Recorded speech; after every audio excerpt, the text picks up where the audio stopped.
রাজা এবং রানী পুত্রকে নিয়ে আসছে একাত্তর বড়ে হরিনাম গাইতে গাইতে হয়েছে এরকম হরে রাম হরে রাম রাম রাম হরে হরে হরে কৃষ্ণ হরে কৃষ্ণ কৃষ্ণ কৃষ্ণ হরে হরে হরে রাম হরে রাম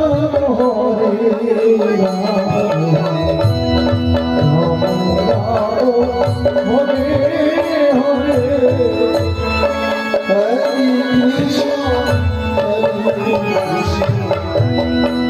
কৃষ্ণ কৃষ্ণ হরে হরে হরে রাম হরে হরে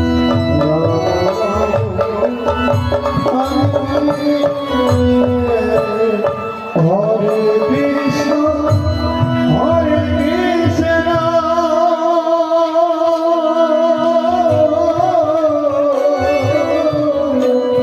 কৃষ্ণ কৃষ্ণ কৃষ্ণ হরে হরে হরে রাম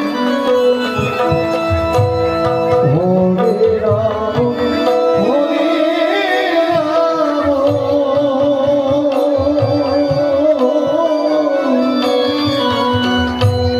রাম হরে হরে হে ভগবান প্রণাম করি প্রভু তোমার চরণে তুমি অদূর থেকে আশীর্বাদ করে প্রভু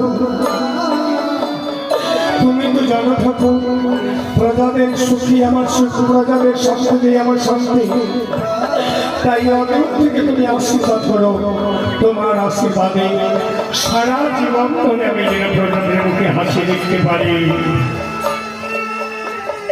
রানী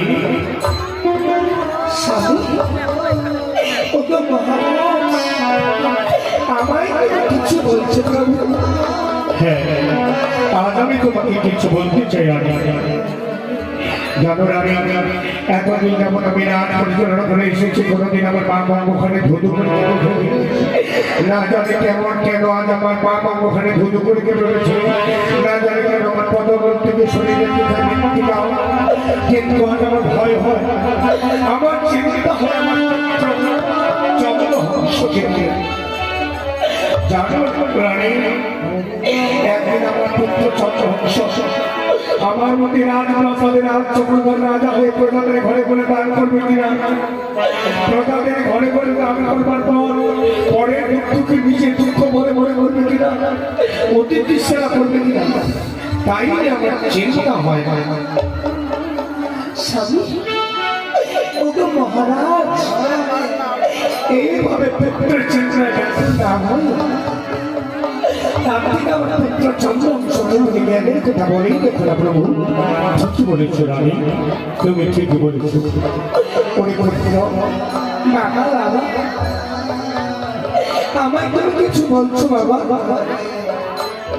হ্যাঁ পুত্র জানো পুত্র সদা সর্বদা ধর্মপতি জন্মেও ধর্ম করে নাকি জানবে যদি কোনো মানুষ তোর সম্মুখে বিপদে পড়ে তুই যতটুকু পারিস তত উদ্ধার করিস জানো পুত্র নররূপে নারায়ণ নরের সেবা করলে নারায়ণের সেবা করানো হয় এখানে ওদের মনে বাবা তোমার কথা আমার মনে থাকে বাবা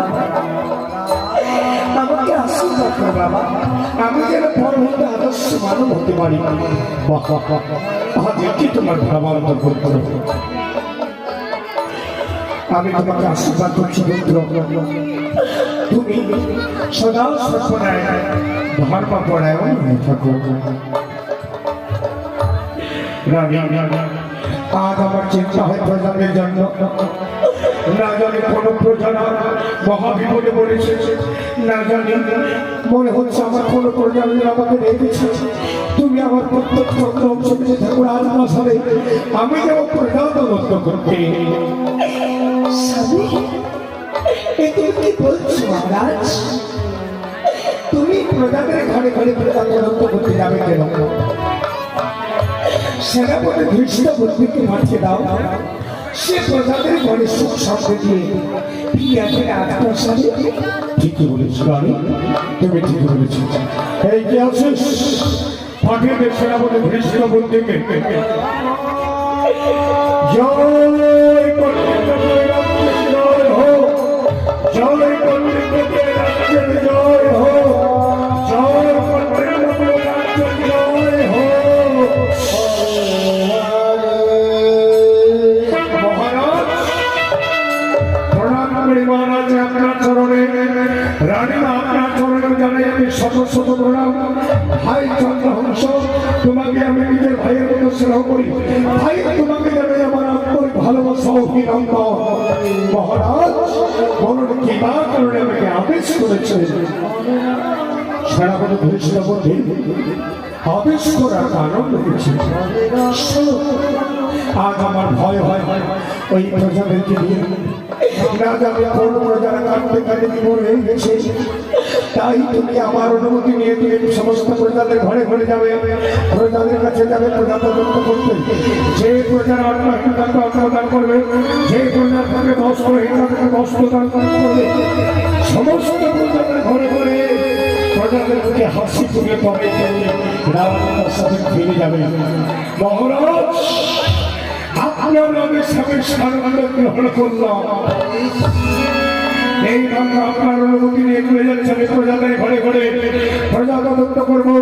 যে প্রজার অন্নহীনতাকে অন্নদান করবো, যে প্রজার তাকে বস্ত্রহীনতাকে বস্ত্রদান করবো, অন্নদান বস্ত্রহীনতাকে বস্ত্রদান করে যথা সময় সুখ সাথে দিয়ে আমি ফিরে আসবো রাজপ্রাসাদে আপনার চরণে। যাচ্ছি মহারাজ। জয় কর্তৃত্বপুরী রাজ্যের জয় হোক, জয় কর্তৃত্বপুরী রাজ্যের জয় হোক।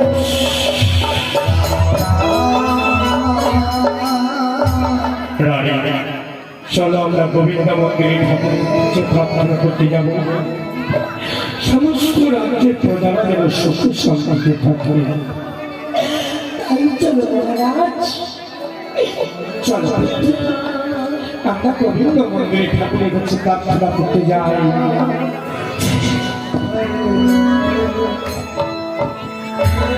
এদিকে ভীষ্ম বুদ্ধি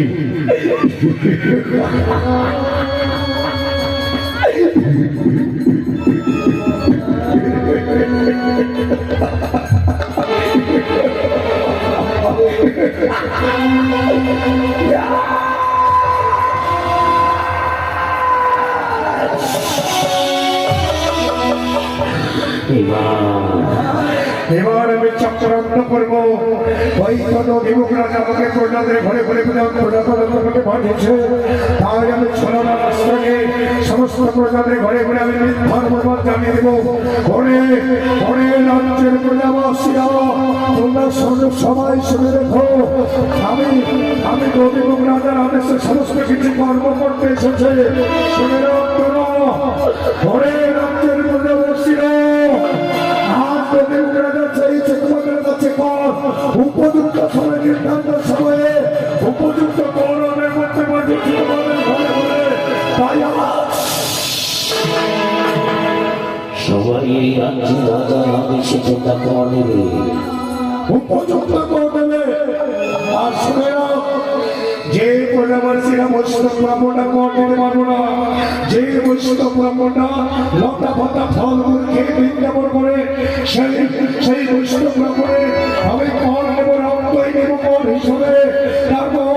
তারপর অন্যায় অত্যাচার মানুষের প্রতি ব্যবচার করবো, চাবুক লাগালে ক্ষত বিখ্যাত করবো বৈষ্ণব ব্রাহ্মণের পর। সেই বৈষ্ণব ব্রাহ্মণের অভিশ্বাস দেবে, বৈষ্ণব ব্রাহ্মণের অভিশ্বাসে প্রতিব রাজা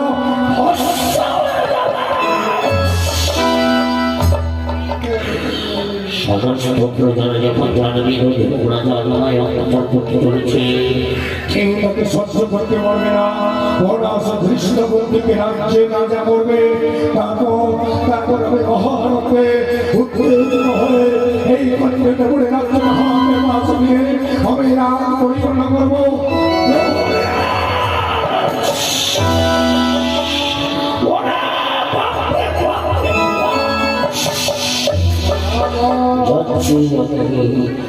আমার সঙ্গে প্রজাতির ঘুরে বের কথা তদন্ত করতে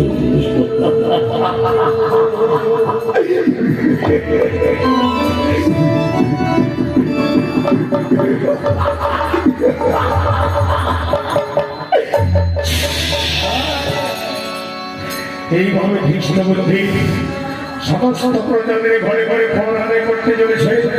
যারা সুইচ্ছায় খবর দেয়নি সমস্ত ঘর বাড়ি জলন্তকে ঘুরতে জানিয়েছে, ঘরে ঘরে ঘুরলেন যে প্রজারা সুইচ্ছায় খবর দিতে পারেনি সেই প্রজাদের ঘরে ঘরে চাবুকের এখানে কথা বিক্ষত বলেন যে বৈষ্ণব ব্রাহ্মণের পথ দিতে পারবে সেই বৈষ্ণবের সর্বাঙ্গ থেকে রক্ত এমনি পর হিসাবে সমস্ত প্রজাদের ঘরে ঘরে খবর আদায় করে পর এবার সদা সিদ্ধাপনে হয়ে যাচ্ছে। এদিকে সদা সিদ্ধাপ সে বড় গরিব, সে বড় কাঙ্গাল,